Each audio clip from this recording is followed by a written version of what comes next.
c'est parti pour cette deuxième journée sur le TET au nord du désert des Bardenas. Mon premier arrêt se fera à Los Bañales. Il s'agit de vestiges de l'époque romaine, dominant une plaine au nord du désert des Bardenas. La vue est plutôt sympa, j'avoue, alors j'en profite un peu.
Le temps, la piste, les paysages, tout y est. C'est vraiment magnifique. Cette piste m'amène maintenant à l'aqueduc romain de Los Bañales. Allez, on va y faire un tour ?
Voilà, c'est fini pour aujourd'hui avec les vestiges romains.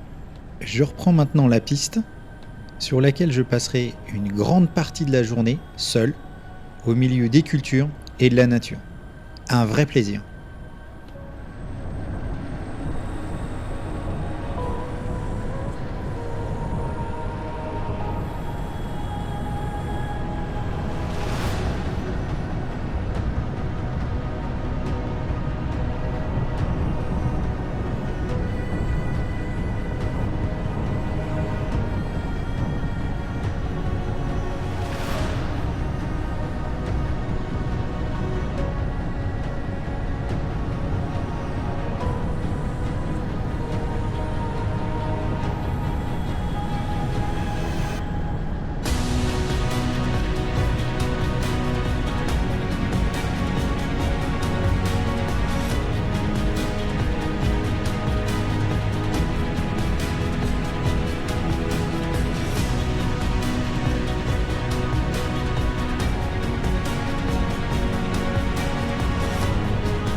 Je reprends un peu la route pour traverser Biota, où je m'arrêterai quelques instants sur cette place que j'ai trouvée hyper chaleureuse.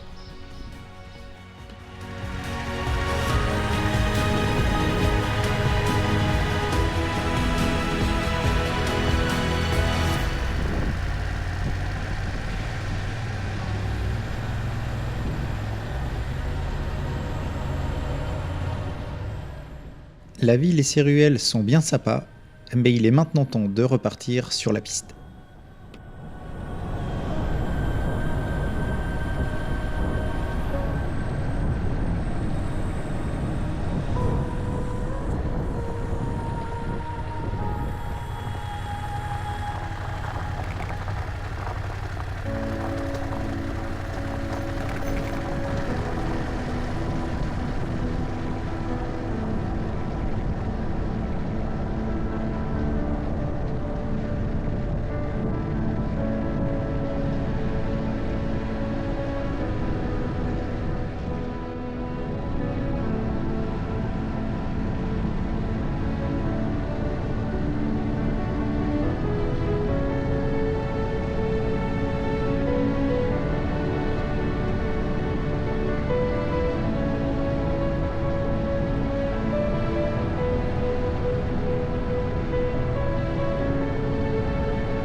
La prochaine sortie de piste se fera à Faras d'Huez, où vous voyez derrière moi l'église de Señora de Esperanza.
Cette zone de culture est irriguée par des canaux.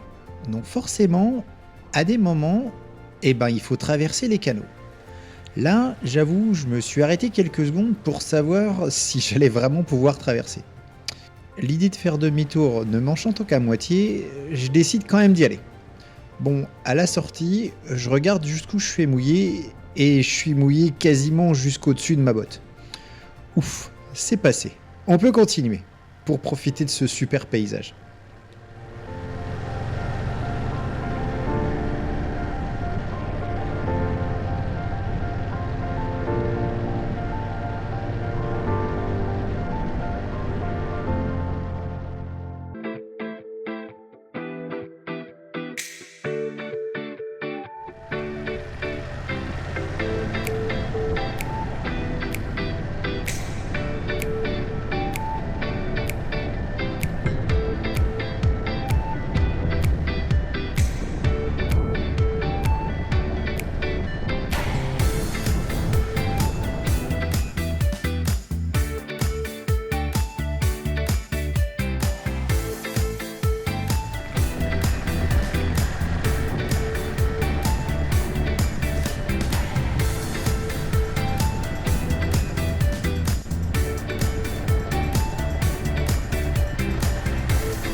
Depuis quelques kilomètres, la trace prend un peu de hauteur et j'arrive dans une zone un peu plus boisée.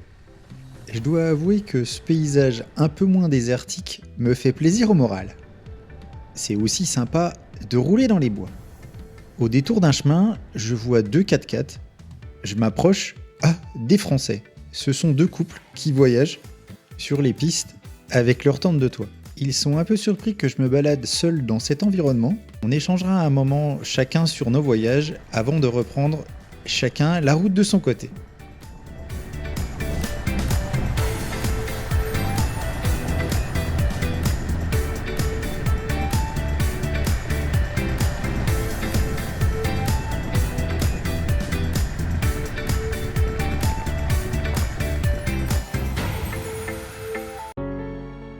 J'arrive maintenant gentiment à la fin de ma boucle pour me rediriger vers les Pyrénées, ce qui annonce aussi la fin de mon périple en Espagne. Mais bon, partez pas tout de suite, il reste encore quelque chose de sympa à voir, comme ici, le château de Loar.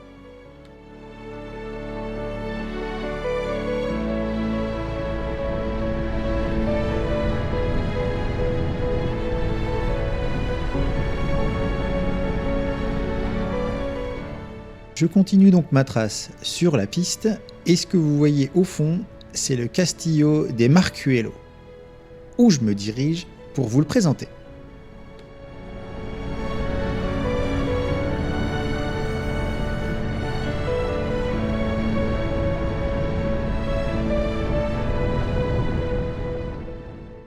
Ce château est positionné sur un promontoire et comme vous allez pouvoir le voir, la vue est juste magnifique.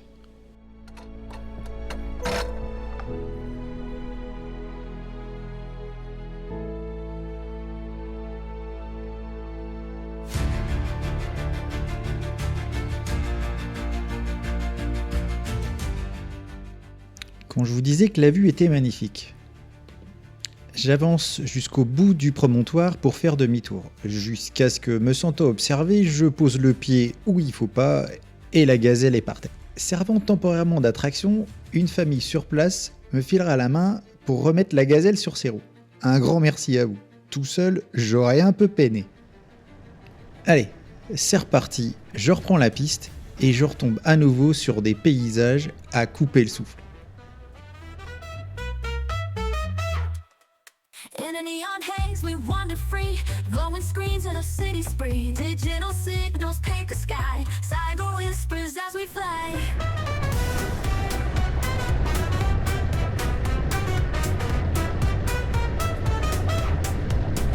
Lost in code, our minds entwined. Bytes and bits in perfect line. Electric pulses in our veins. Binary love, it's so insane. We dance in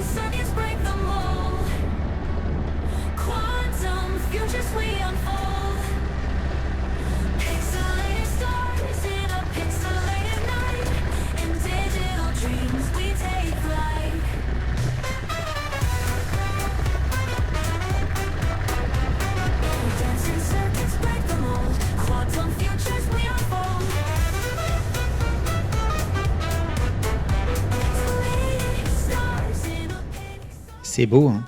Et attendez, c'est pas fini. Par contre, on sent vraiment qu'on est revenu dans les Pyrénées.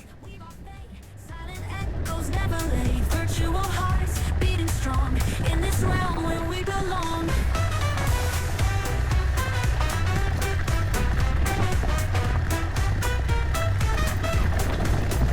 Techno trees with leaves of glass, flashing lights forever last. Holograms within our sight.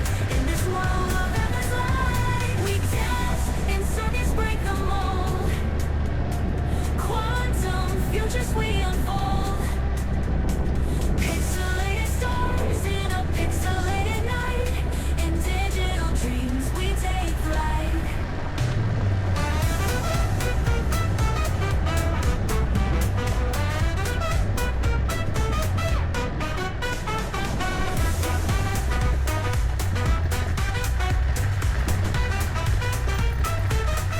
And dancing circuits break the mold.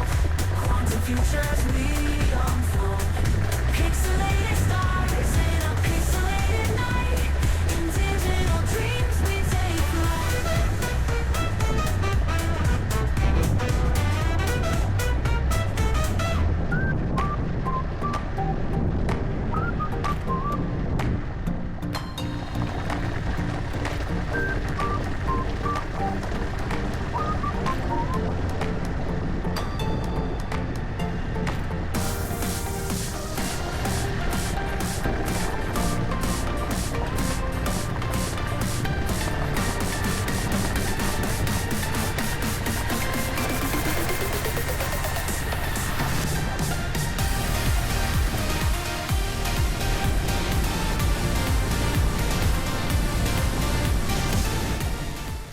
Attention, mettez vos lunettes de soleil parce que là, on arrive sur un lieu qui va vous décoller les rétines.